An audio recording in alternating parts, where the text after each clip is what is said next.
Les farces et les plaisanteries peuvent parfois camoufler la cruauté, la tromperie ou la vengeance.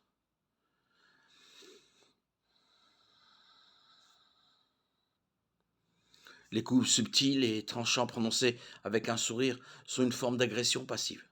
Les farces et les plaisanteries peuvent également être une forme d'agression envers quelqu'un sous le couvert de plaisanterie.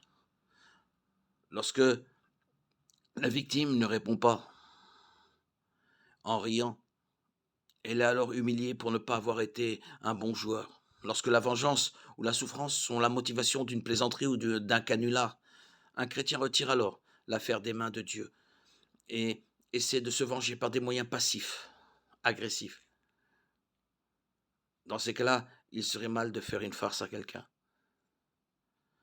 Car nous connaissons celui qui a dit: «À moi la vengeance, à moi la rétribution». Et encore, le Seigneur jugera son peuple. Hébreux 10:30. Nous pouvons mettre en pratique les paroles de Jésus lorsque nous décidons de faire ou non une farce. Faites aux autres ce que vous voudriez qu'ils fassent pour vous. Luc 6:31.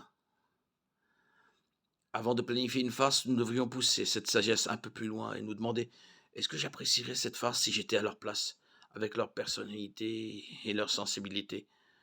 Lorsque nous nous efforçons d'aimer les autres comme nous nous aimons nous-mêmes, nous pouvons prendre des décisions plus sages quant à savoir si nous devons faire une farce ou un canular à quelqu'un d'autre.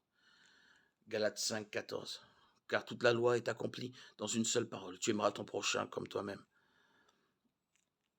Romains 13:10. L'amour ne fait point de tort au prochain. L'amour est donc l'accomplissement de la loi.